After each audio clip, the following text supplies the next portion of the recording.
আসসালামু আলাইকুম। House of science technique চ্যানেলের পক্ষ থেকে আপনাদের সকলকে স্বাগতম। আজকে আমি পরিসংখ্যান বিষয়ের একটি অঙ্কের সমাধান করাবো, যেখানে থাকবে মধ্যক নির্ণয়। একটি অঙ্কে বলছে যে জেএমজি মাধ্যমিক বিদ্যালয়ের দশম শ্রেণীর ৪৯ জন শিক্ষার্থীর গণিতে প্রাপ্ত নম্বরের গণসংখ্যা নিবেশন সারণী দেওয়া আছে, যেখানে শ্রেণী ব্যাপ্তি এবং গণসংখ্যা দেওয়া আছে। শ্রেণী ব্যাপ্তি কত আছে? ৪৫ থেকে ৪৯, ৫০ থেকে ৫৪, ৫৫ থেকে ৫৯, ৬০ থেকে ৬৪, ৬৫ থেকে ৬৯ এবং ৭০ থেকে ৭৪। গণসংখ্যা কত আছে? ১, ৩, ১১, ২২, ৭, ৫। এই গণসংখ্যা সারণী হতে আমাদের মধ্যক নির্ণয় করতে হবে। মধ্যক নির্ণয় করতে হলে আমাদের শুধু একটি জিনিস বের করতে হবে। এই সারণী হতে গণসংখ্যা এবং শ্রেণীব্যাপ্তি সেম থাকবে, যেখানে আমাদের একটি মান নির্ণয় করতে হবে, সেটা হচ্ছে ক্রমযোজিত গণসংখ্যা। কি বললাম? ক্রমযোজিত গণসংখ্যা। এখন এই ক্রমযোজিত গণসংখ্যা কিভাবে বের করতে হয়? আমাদের যে গণসংখ্যা দেওয়া আছে, সেই গণসংখ্যার প্রথম মান যা থাকবে সেম মান, তার পরবর্তী মান কি হবে? এখন প্রথম মান আছে ১, পরবর্তী মান কত? ৩। তাহলে ১ আর ৩ যোগ করলে কত? ৪। ওকে, এখন ৪ যোগ করা হয়েছে কত? ৪। এই ৪ আর ১১ যোগ করলে কত? ১৫। ১৫ আর ২২ যোগ করতে হবে। ১৫ আর ২২ যোগ করলে হবে হচ্ছে ৩৭। এখন ৩৭ এর পরে কত যোগ করলে? ৭। ৩৭ আর ৭ যোগ করলে হবে হচ্ছে ৪৪। ৪৪ আর ৫ যোগ করলে হবে হচ্ছে ৪৯। এটা হচ্ছে আমাদের ক্রমযোজিত গণসংখ্যা বের করলাম। এখন আমাদের মোট যে গণসংখ্যা দেওয়া আছে, দেখেন এন এর মান কত দেওয়া আছে? ৪৯। এখানে আমাদের মধ্যক নির্ণয়ের জন্য দুইটা ফর্মুলা ইউজ করা হয়। একটা হচ্ছে মধ্যক গণসংখ্যার মান যখন জোড় হয় এবং গণসংখ্যার মান যখন বেজোড় হয়। এখানে গণসংখ্যার মান ৪৯, তাহলে আমাদের এন এর মান ৪৯, যে মানটা হচ্ছে বেজোড় সংখ্যা। এই বেজোড় সংখ্যার জন্য মধ্যক নির্ণয়ের আমাদের এন এর মান যেভাবে বের করব, সেটা হচ্ছে, দেখেন কি করব, যে এই মধ্যক এন এর মান আমাদের আছে হচ্ছে ৪৯, তাহলে আমাদের মোট গণসংখ্যা হচ্ছে এন ইকুয়াল টু ৪৯। মোট গণসংখ্যা হচ্ছে ৪৯। এখন কোন শ্রেণীতে মধ্যক অবস্থিত সেই তম পদ নির্ণয় করতে হলে আমাদের মধ্যকতম পদ যেটা নির্ণয় করব, সেটা নির্ণয় করার জন্য n+1/2 তম পদ যে মানটা বের হবে, সেইখানে আমাদের মধ্যক শ্রেণী অবস্থিত। কি বললাম? এন মানে কত? ৪৯। এন এর মান কত আমাদের এখানে? 49। 49 প্লাস 1 ভাগ 2। 49 আর 1 যোগ করলে কত হয়? 50। 50 কে 2 দ্বারা ভাগ করলে কত হয়? 25। তাহলে আমাদের এই 25তম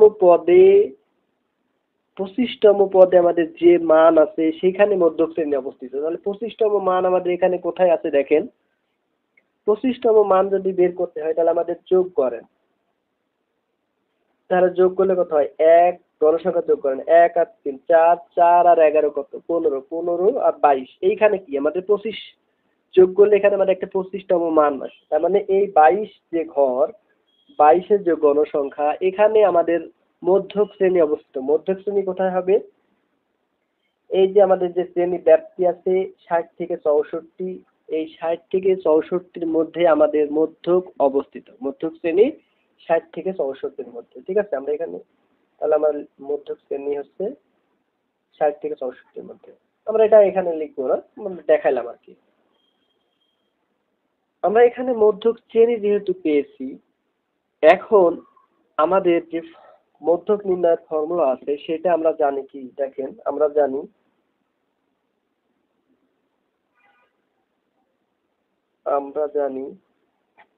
মধ্যক equal to L plus n/2 minus F C into H by F M. এখন এল, এফ, এম এগুলো কিসের মান, এগুলো আমাদের আগে জানতে হবে। মধ্যক নির্ণয়ের ক্ষেত্রে আমি একটি শর্টকাট যেটা বলি, সেটা হচ্ছে ফু। কি বললাম? এফ এফ ইউ, ফু।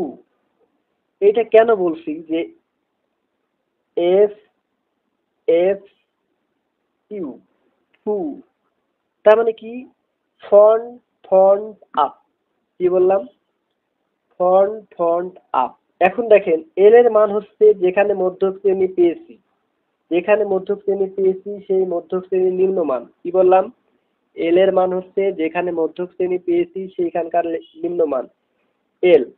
তাহলে এল হচ্ছে নিম্নমান কত 60, এল এর মান 60। এখন পরে বলছে কি এফ সি আর হচ্ছে এফ এম।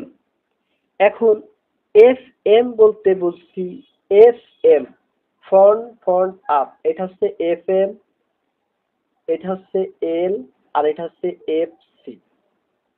কি বললাম এফ সি এফ এম, এখানে এফ এম এর মান কত তাহলে 22, আপ এফ সি, তাহলে এফ সি এর মান কত 15। আরেকটি মান বাদ আছে সেটা হচ্ছে এইচ, মানে শ্রেণী যে ব্যাপ্তি ছিল সেই শ্রেণী ব্যাপ্তির মানের শ্রেণী ব্যবধান, মানে শ্রেণী ব্যাপ্তির মানের যে পার্থক্য। এইচ ইকুয়াল টু দেখেন এখানে কত আছে দেখেন শেষ সংখ্যাটা মনে করেন যে 70 থেকে 74, 70 71 72 73 74, তাহলে কয়টা সংখ্যা আছে 5টা, তাহলে এইচ এর মান হচ্ছে 5, শ্রেণী ব্যবধান হচ্ছে 5।